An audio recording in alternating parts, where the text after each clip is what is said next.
তো হ্যালো বন্ধুরা, টুম্পাসী ইউটিউব চ্যানেলে সবাইকে স্বাগত জানাই। আবার আমি ফিরে এলাম নতুন আরেকটি ভিডিও নিয়ে। তো আশা করছি সবাই ভালো আছেন, আর আমিও খুব ভালো আছি। আর বন্ধুরা, পুজোরও বেশি দেরি নেই, পুজো প্রায় চলেই এসছে। তো আমি চাই সবাই পুজোয় আনন্দ করুন, ভালো থাকুন, সুস্থ থাকুন। তো আজকের ভিডিওটা পুরো দেখতে থাকুন, অবশ্যই ভালো লাগবে। তো চলুন শুরু করা যাক। ডিভোর্স বর্তমান প্রজন্মের কাছে এই শব্দটি যেন এখন ডাল ভাতের মতন হয়ে গেছে। আমাদের পূর্ববর্তী প্রজন্মগুলোর দিকে একটু লক্ষ্য করুন। এর কাছে এই শব্দটি কতটা না ভয়াবহ ছিল আর কতটা না ভয়ঙ্কর ছিল। জিনিস শুনলে আগে মানুষ কিন্তু ভয়ে আটকে উঠত, কিন্তু এখন দেখুন আমাদের প্রজন্মের কাছে ডিভোর্স কিন্তু কোনো ব্যাপারই না। যা বললাম, পুরো ডাল ভাতের মতন হয়ে গেছে ডিভোর্স আজকাল। লক্ষ্য করে দেখবেন, এখন কিন্তু ঘরে ঘরে এই অসুখটাই বেশি লক্ষ্য করা যায়।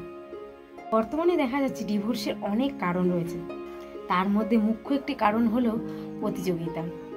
হ্যাঁ, আপনারা কিন্তু ঠিকই শুনতে পেলেন। বর্তমান যুগের এখন পৃথিবীটা হচ্ছে প্রতিযোগিতায় ভর্তি। তার পাশে দেখবেন সবকিছু নিয়ে কিন্তু সবাই প্রতিযোগিতা করে। কিন্তু আরেকটা দুঃখের কারণ হলো এই প্রতিযোগিতা যেন আমাদের ঘরের মধ্যে চলে এসেছে। এই স্বামী স্ত্রী সম্পর্কের মধ্যে যেন একজন আরেকজনের প্রতিদ্বন্দ্বী।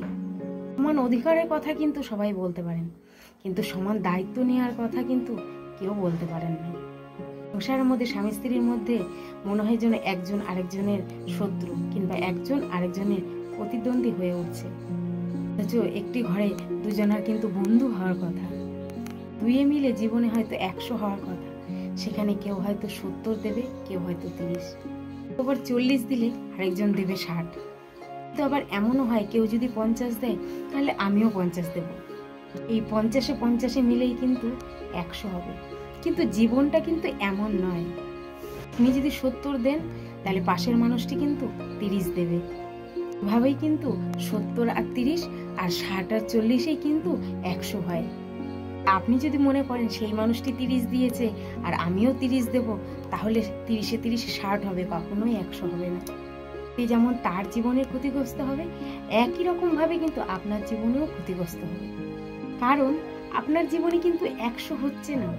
তাই আপনার জীবনে যদি 100 আনতে চান, আর এই জীবনে যদি 100% সফলতা আনতে চান কিংবা পরিপূর্ণ একটি জীবন পেতে চান, তাহলে দুই পক্ষ থেকেই কিন্তু এগিয়ে আসতে হবে।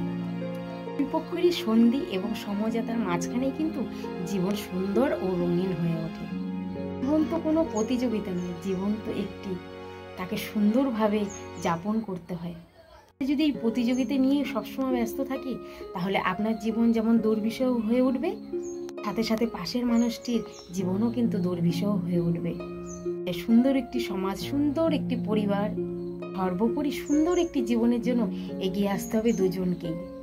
ভালোবাসতে হবে, বরং প্রতিযোগিতামূলক কোনো ব্যবস্থা নয়, বরং বন্ধুত্বপূর্ণ সম্পর্কের মাধ্যমেই আমাদের জীবনকে এগিয়ে নিয়ে যেতে হবে। তো বন্ধুরা, আজকের ভিডিওটা এই পর্যন্তই। দেখা হচ্ছে নেক্সট ভিডিওতে। তো কেমন লাগলো অবশ্যই আমাকে কমেন্ট করে জানাবেন। তো এখনকার মতো ধন্যবাদ। তো চলি, বাই।